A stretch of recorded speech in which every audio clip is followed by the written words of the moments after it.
Hola, una vez más, bienvenidos y bienvenidas al podcast Vienen los Marrones y hoy, pues bueno, contamos de nuevo con Kinari, con Tony y conmigo, con Miquel. Y bueno, ya antes de empezar queremos agradecer pues bueno, la colaboración de nuestros técnicos. Gracias. Muchas gracias, sin vosotros esto no sería lo mismo.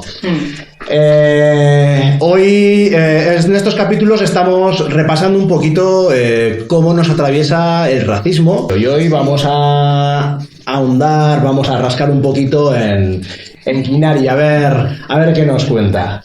¿Por dónde empieza? Empieza por el principio, como siempre. Pues mira, yo empezaría con que hasta los 13 años he vivido en la India, entonces yo ahí nunca sufrí racismo, nunca me sentí diferente porque era como los demás y ya está. Y ya, pues cuando vine aquí con 13 años es cuando ya empecé a sentirme diferente. Era diferente, por supuesto, pero yo creía que era diferente porque era adoptada, simplemente. No veía todavía mi racialidad, ¿no? O no era tan consciente como lo puedo hacer ahora. Entonces, pues en el cole pues era de las pocas personas racializadas y luego sí que había pues 2 o 3, pero era gente adoptada también. Pero luego sí que vino en plan algún chico, una chica, tal, pero poca gente racializada. Y yo sí que me sentía diferente, pero al no hablar castellano, al no hablar porque no sabía el idioma, entonces, claro, muchísimos insultos que me los he llevado y yo sin entender, yo sonreía y era lo único que... O piropos. No sé qué pasa, que Kinari sospecha que no. Algo pillaste por ahí. Había palabras que yo llegaba a casa y decía, mamá, me han dicho esto. Claro, pues ya está, yo no sabía, ¿no? Entonces también entender el significado de los insultos, pues no sé qué significa. Entonces yo preguntaba todo, ¿no? Y ahí empecé un poco a ser consciente de que era diferente, pero ya está. O sea, no era sentir el racismo, pero sí el sentirme diferente. Has comentado que tú sí que estuviste con otras personas racializadas, que generalmente eran adoptadas. ¿Llegaste a hacer comunidad o grupo con ellas o no teníais esa afinidad? En el colegio no, o sea, yo en el colegio era claro, pues había gente china, asiática, entonces era como adoptados y luego había negros, pues adoptados, ya está, porque yo veía a los padres y era como son adoptados como yo, pero ya está, de otros niveles. Pero luego sí que había aquí otras familias que tenían gente adoptada de la India y tal, pero bueno, comunidad. Sí, podría decir, porque al final estaba como con gente que se parecía a mí en la misma situación. Pero claro, yo vuelvo a decir que yo no hablaba ningún idioma, entonces seguía siendo la rara. O sea, el silencio ha formado parte de mí. Yo creo que por eso ahora no me callo. Y por eso ahora hablo mucho, porque quizá el no saber comunicarte, el no poder comunicarte porque no sabes el idioma ya es marca mucho la relación.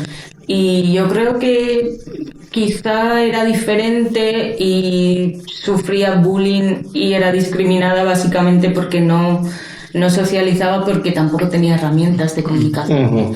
Entonces, pues no lo sé, sí, insultos muchísimos y no era parte del grupo también. O sea, había gente que estaba conmigo y tal, no se reía de mí, pero mucha gente se reía de mí, ¿no? Y bueno, pues tampoco le hacía mucho caso, no sé cómo decirlo. Yo creo que vivía en otro estado emocional de supervivencia, entonces todas esas cosas no es que no me afectaban, creo que no era consciente tampoco, pero estaban ahí.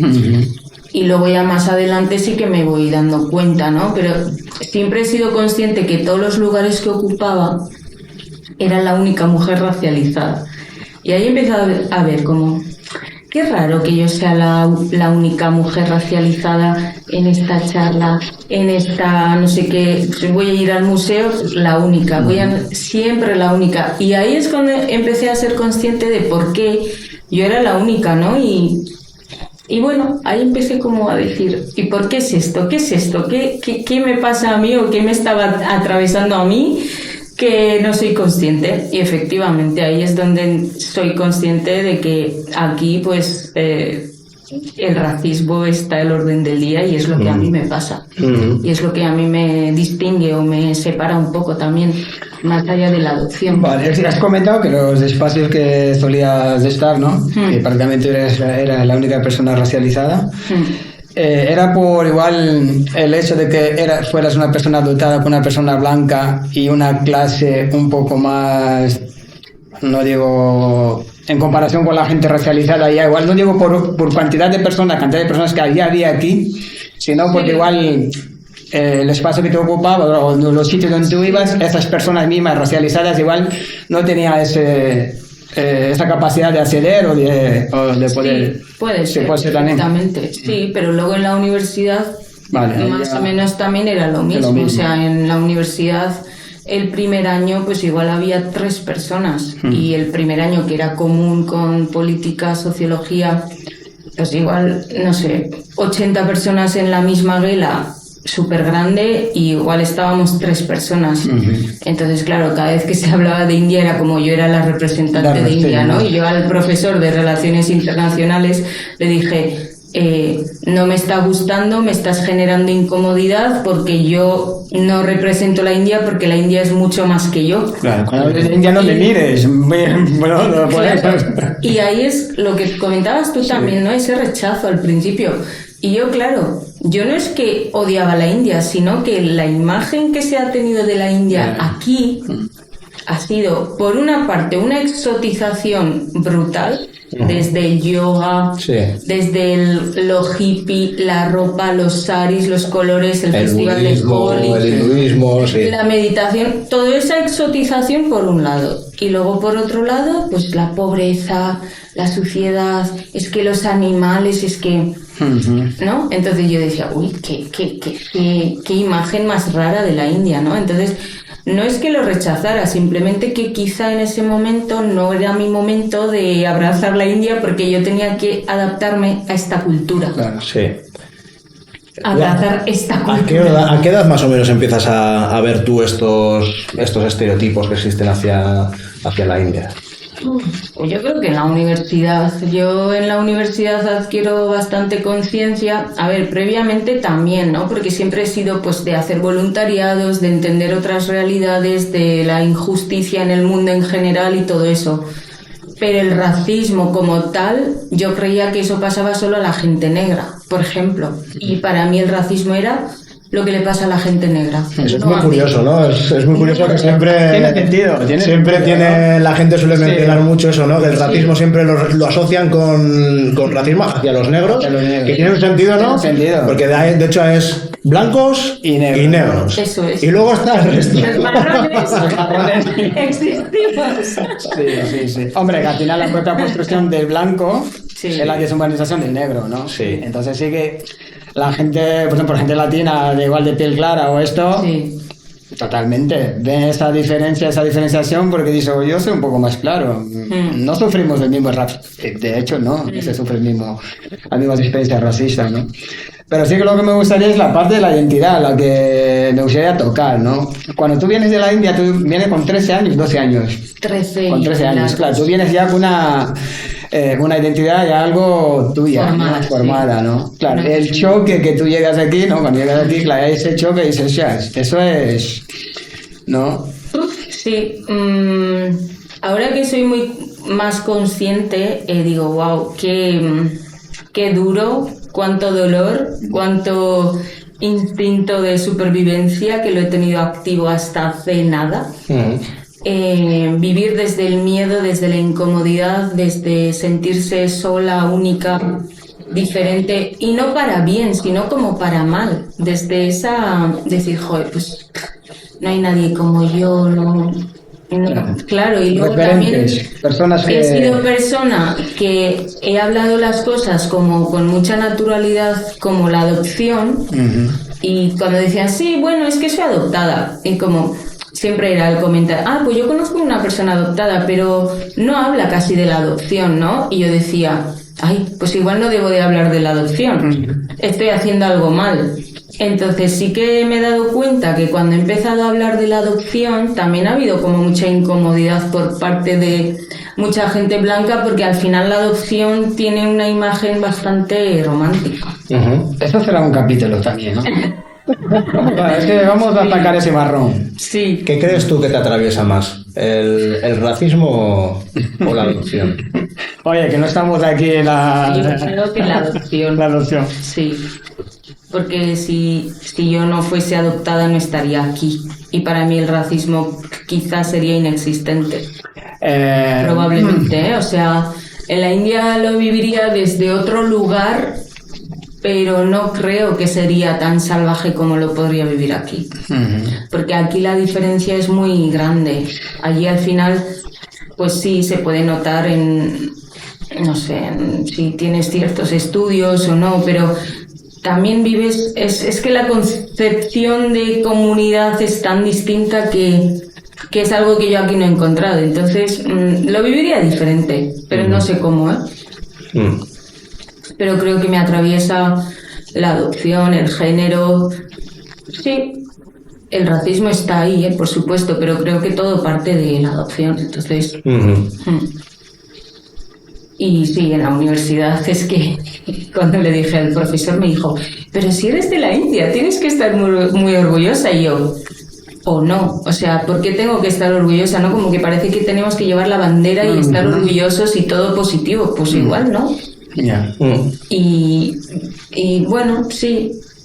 Es algo que me llama mucho la atención, porque la gente cuando quiere encontrarse consigo mismo, la espiritualidad, no sé cuántos y tal, ¿no? Se refugia a países como la India, pero cuando llegan aquí como que han encontrado esto, pero dices, pero si aquí lo que ponen de la India es totalmente de lo... ¿no? Saben la historia del yoga, no saben la historia de la meditación, no saben qué es, o sea...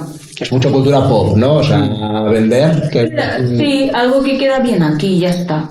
Pero no se entiende que es una manera de vivir, es historia, es tradición, es... O sea, yo hacía meditación en el colegio, tú cuando vas al cole, aparte de cantar los himnos oficiales, hacías 15 minutos de meditación. Pero como una rutina de meditación... en el patio del colegio con todos los niños en fila y hacer, o sea, era como parte de la vida, nada más allá. No es como aquí, que es algo como, no, voy a hacer yoga con mi esterilla, con mis mallas, que bueno, también para quedar bien, es para un punto de como decir, bueno, esto es... Sí, es diferente. Sí. Es lo que has comentado antes, ¿no? Esa romantización que se hace de la India, de ir a encontrarte a ti mismo, siempre y cuando tengas los bolsillos bien llenitos, ¿no? Hombre, cuando te des cuenta, eso... Sí. Ir ahí a encontrar el nirvana, casi. Sí, jo, es muy curioso y se me hace complicado, ¿no? Ver esa experiencia, ¿no? Claro, o sea, porque propiamente dicho, o sea, bueno, si tienes en cuenta únicamente esos estereotipos, que yo creo que son muy potentes, ¿no? Los estereotipos estos del hinduismo, el budismo, la meditación, el yoga, la no violencia, efectivamente, Gandhi, no sé qué. O sea, hay unos cuantos referentes que sí que son positivos. Al mismo tiempo hay referentes bastante negativos, ¿no? El tema de, pues, una sociedad de castas, la pobreza, etcétera, ¿no? ¿Y a ti qué es lo que más, o sea, qué dirías tú que te ha limitado más de todo esto? Pues yo creo que todo y nada a la vez. O sea, al final, como estoy atravesada por tantas cosas y tan distintas, que al final, no sé, todo, o sea, todo, pero es cierto que quizá el sistema de castas no tenía tanta conciencia como la tengo ahora, porque me especialicé un poco en decir, voy a hacer aquí una investigación de qué va esta cosa, ¿no? Y cuando realmente descubres cuál era el sistema de castas y luego lo que hizo el Imperio Británico, los ingleses, y cómo se aprovecharon de ese sistema que funcionaba, pero luego le añadieron otra clase, que era la clase superior, que era básicamente gente que tenía pasta, ¿no? Y ahí digo, joder, pues todas estas cosas yo nunca había estudiado de esta manera, o no recuerdo haber estudiado la historia así, ¿no? Porque al final, otra cosa no, pero el patriotismo que yo tenía de la India, que venía del colegio, porque yo había ido allí al colegio, ¿no? Y yo tenía la India como India, el super país, la gran nación. Entonces, luego llegué aquí y sí que empecé a verle esas grietas de pues, sí, la casta por aquí, la violencia de género, la pobreza, la población, la falta de infraestructuras y todo eso. Pero luego también el concepto que quizá más me ayudó a entender fue el tercer mundo. A mí me dolía el tercer mundo cuando estudiaba en historia. ¿Qué es eso del tercer mundo? ¿Por qué el tercer mundo, no? Un poco...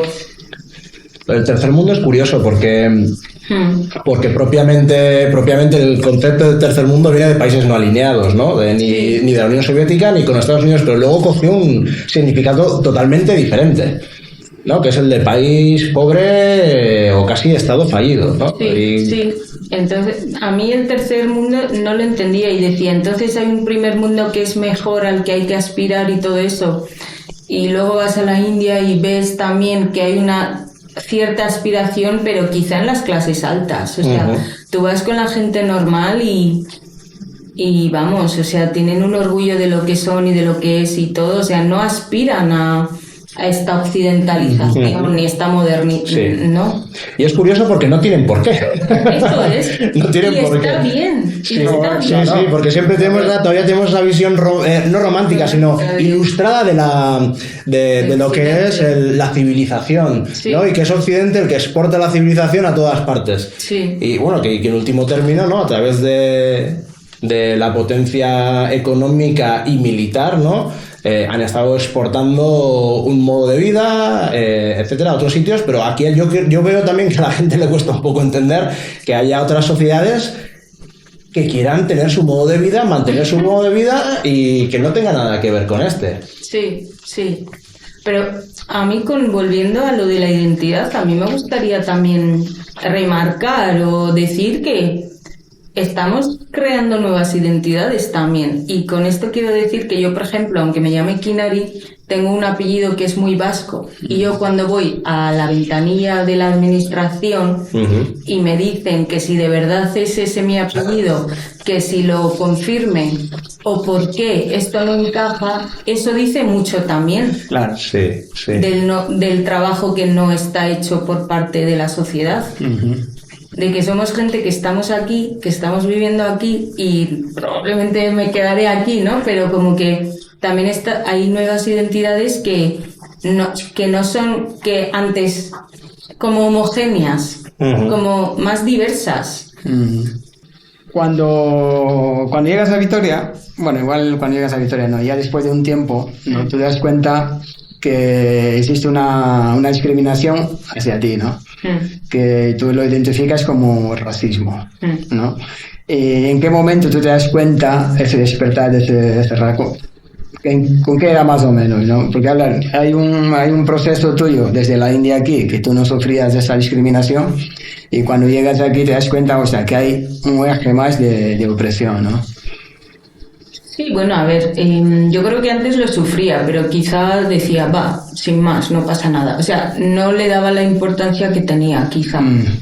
Y no era consciente y tampoco tenía herramientas y ya está. Porque además yo creo que le decía a mi ama y mi ama siempre me decía, pero si tú eres mi hija, tú ya eres de aquí. Pero yo sabía que yo no era de aquí. Claro. Entonces, claro, muchas personas adoptadas lo que nos pasa es como nuestra piel nos delata, al menos en el caso de la India y de África también. Sí. Entonces, claro, digo, yo no me atrevía a decir como con toda la seguridad de yo soy de aquí, porque no lo soy. No, sí.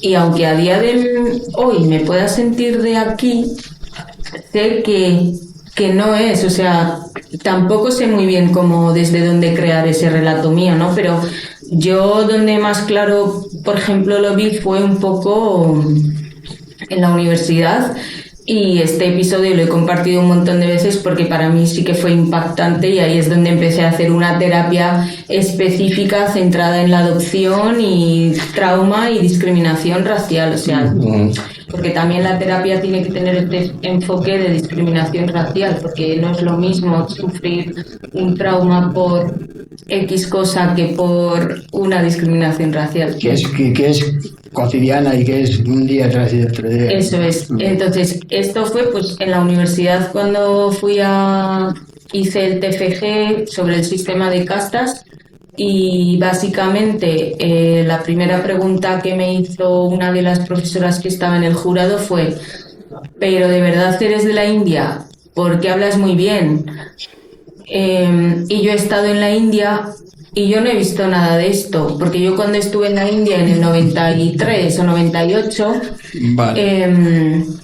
Yo vi a las mujeres con unos saris preciosos y para mí, claro, me esperaba un feedback de ¿y por qué te has interesado por este tema o así? Pero claro, la primera pregunta fue si de verdad era de la India, entonces a mí ya me entró un nerviosismo, ya de por sí iba nerviosa para la defensa del TFG, todo eso pues ya fue así. Es maravilloso eso de lo que estás contando también, por ahí vemos perfectamente el privilegio blanco. Oye, la fragilidad. Ella estuvo, yo que sé que estaría 2 semanas en la India y ya tiene la capacidad de criticar y decir, no, oye, eso que estás hablando tú, eso yo no lo he visto, lo he dejado de ver. Y que si de verdad soy de la India. Lo más grande es que todavía cuestiona si eres de la India. Y que lo bien que hablaba castellano. Claro. Entonces, claro, es ningunear todo lo que yo digo. Sí. Es que tampoco eres de la India, tampoco eres de aquí. Claro, entonces para mí por lo bien que hablas, no eres de la India y lo bien que hablas, ¿sabes? ¿De dónde soy? ¿Te pones de acuerdo tú solita? Para mí ese episodio fue claramente violencia racial, totalmente. Institucional, se me cayó, o sea, lo que yo admiraba de la academia, pues, de estudiar, la universidad, tenía como una imagen, no sé, como lo más de lo más. Y a mí ahí ya dije, no me merece la pena, pues probablemente hacer el doctorado si quisiera, o un máster, o o sea, como que se me fueron las ganas de estudiar, básicamente. Porque digo, por haber hecho este trabajo, que es un requisito que hay que hacer para obtener el título, y me tengo que justificar si de verdad soy de la India, pues ¿cuándo vamos a empezar a hablar de lo que he investigado o de lo que yo he trabajado, ¿no? Entonces ahí sí que fue un ejemplo claro y dije, pues esto es. Y a mí ahí es donde dije, pues no solo las personas negras sufren racismo, yo también. Y ahí es donde empecé como a tener conciencia o a meditarlo un poco, de decir, pues me sorprende un montón. Me sorprende un montón que solo en la universidad, y es más, no en la universidad, sino después de haber terminado la universidad y estar haciendo el máster. O terminando el máster. El trabajo de fin de grado, sí. Fin de grado, ¿no? Sí. El fin de grado, vale. Pensaba que era el fin de máster. Sí. En la universidad. Y no, pero hasta ahora había sufrido episodios, pero quizá no había sido tan violento, o tan claro, o tan directo, porque yo estaba como en el escenario y el profesorado delante. Entonces, ahí claramente dije, wow. Y ahí sí que le dije a mi terapeuta, digo, me ha pasado esto, voy a suspender no sé qué, no sé cuánto, y me decía, no te preocupes, si lo más importante es todo lo que te ha pasado, y eso es racismo, eso es violencia, eso es no sé qué, eso es lo importante. Si apruebas o suspendas, también lo es, pero lo otro es más grave. Y claro, ahí yo creo que no había ni protocolos de antirracismo ni nada de eso. A día de hoy creo que sí hay. Me despierta curiosidad esto que comentas, ¿no? De la terapia. Me despierta curiosidad porque supongo que tu terapeuta sería blanco o blanca. Es una persona adoptada, pues. Es una persona adoptada también. Sí, o sea, precisamente tiene que ser una persona adoptada especializada en adopción, trauma, porque, bueno, pues las personas adoptadas tenemos ciertos traumas y ciertos, no sé cómo decirlo, situaciones que hemos tenido que hacer frente, desarraigo, abandono, muchas características que tenemos en común. Entonces, lo primero que me recomendaron era que la persona fuese precisamente especialista en terapia. Pero si yo fuese a hacer terapia, no iría donde una de las cuestiones fundamentales que yo tendría que hacer terapia en caso de querer sería la cuestión del racismo y cómo me ha afectado. Pero esto no es algo de lo que la gente sepa, por ejemplo. A eso me refiero. Yo no iría donde una persona blanca porque yo sé que es una experiencia de la que ellos no tienen, o sea, pueden tener conocimiento teórico de ello, o sea, alguien que se haya preocupado en estudiarlo y tal, pero siempre le va a faltar, ¿no? O sea, y no sé yo tampoco hasta qué punto la gente se haya podido preocupar sobre eso para especializarse en ello, ¿no? A ver, yo no soy de las personas que diga no hay que pasarlo todo para poder entenderlo y empatizarlo, pero hay cosas con las que sí creo que tiene que haber una formación específica de cómo es el racismo y cómo nos atraviesa en el día a día. Sí. No son momentos puntuales, es el día a día. Y que otra cosita que creo que es fundamental es el saber, ¿eres capaz de identificar qué te hubiese hecho falta para estar mejor en este proceso tuyo? A ver, yo pienso que mi proceso en sí ya era un reto que tenía que ser así. Sí, que por muy bueno que fuese, siempre es un choque, ¿no? Yo pienso que tenía que ser así. O sea, pero sí creo que podía haber tenido mucha más apoyo en cuanto a adopción porque yo venía de mayor y la adaptación de cuando vienes de mayor no es lo mismo que si tú traes a una persona que tiene 3 meses, 2 años, 3 años, 6 años. Son procesos complejos, sí, pero en mi caso yo ya tenía una identidad, yo ya sabía que era india 100%, gujarati, súper, una identidad muy marcada. Entonces. Ahí es donde yo quiero entrar realmente. La persona que te adopta, ¿no? Cuando trae una persona racializada, siendo blanca, ¿no? ¿Hasta qué punto es consciente de ese choque cultural que va a tener? Porque ella supongo que tiene que estar preparada, tiene que tener herramientas para protegerte. Tiene que tener cierta empatía con tu cultura para que tú no tengas ese desarraigo totalmente como de cuajo, ¿no? De corte, ¿no? Te tiene que dar momentos que tú todavía conectes con tu cultura, ¿no? Se conoce, yo he oído de gente, por ejemplo, con las personas chinas así, que luego las llevan a intentar a que sigan manteniendo el idioma, por ejemplo. Claro, pero porque aquí hay una comunidad china y aquí hay una migración china que ya lleva, entonces, asiática, vamos a decirlo. Entonces, quizás es más fácil, pero yo cuando vine aquí no había ninguna persona india. Sí, pero hay esta conciencia dentro de la persona que... A ver, en la adopción yo creo que la prioridad es el bienestar del menor. Entonces, claro. El menor necesita un tutor o 2 tutores o tutoras que se hagan cargo del menor. Esa es la urgencia, digámoslo así, y en eso se centra. Es cierto que en la formación que se hace los futuros padres y madres por adopción no ha habido una mirada antirracista, por ejemplo.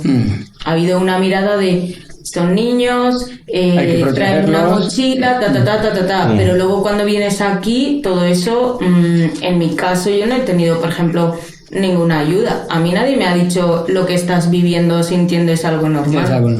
Yo no lo he sabido, o sea, todo lo que yo sé o lo que yo haya sacado desde la resiliencia y desde sin romper tanto, es porque me dio por leer. Porque yo me quería entender, ¿no? Y crear yo mi propio relato, pero también partía de, pero si no soy de aquí, tampoco soy de allí de donde soy. Entonces de ahí partía un poco toda mi idea de, pues entre 2 mundos.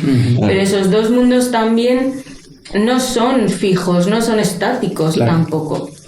Entonces yo hay veces que sí, me siento india, pero no en todo, y me siento vasca, pero no en todo, y hay veces que sí, y hay veces que no, tampoco quiero pensarlo tanto, porque son cosas que tú también comentabas, que al final la racialidad, el racismo es un tema que está ahí, que hay que trabajarlo nosotros con nosotros mismos, y en mi caso era más el racismo, más la adaptación, más de repente de ser huérfana a tener una madre, de repente aprende 3 idiomas que yo ya no sabía qué era qué, todo eran gente blancas, todo era de repente esto es tu familia, esto es tu entorno nuevo, o sea, fue tan duro, o sea, que yo pienso en la Kinari de ese momento y digo, ay, qué pena me doy. Pero y qué valiente, qué, ¿no? Valiente, qué fortaleza. No tenías otra alternativa. No rendirse no estaba no, eso no existía, ¿no? porque otra persona, o sea, otra característica de las personas adoptadas es que no sabemos entender que puedes ser vulnerable, que te puedes caer. Y yo no he entendido que yo me podía caer y dejarme recoger, ¿sabes? De sostenerme. A día de hoy me cuesta que me sostengan, pero yo pienso que al final la vida me ha hecho un poco así, de ser yo independiente, porque es lo que ha habido y por las circunstancias ha sido así. Pero, y el racismo pues ha sido otra línea más que me ha atravesado. ¿Y quién dirías que soy Kinari? Pues una persona rara, especial, muy especial. Todos somos raros, ¿eh? Con nuestra rareza y nuestras eso yo creo que no se sabe. Pero una persona que tiene mucha potencialidad en su interior, pero que muchas veces no la puede compartir porque el mundo quizá tampoco está preparado para entender estos relatos, en este caso el mío, por ejemplo, porque es incómodo. Bueno, pues muchas gracias. Yo creo que el programa de hoy ha sido muy interesante. Intenso, sí. Hemos tratado temas profundos. Y pues nada, hasta aquí el marrón de hoy y el próximo día nos veremos con otro marrón más. Esta vez le va a tocar a Tony.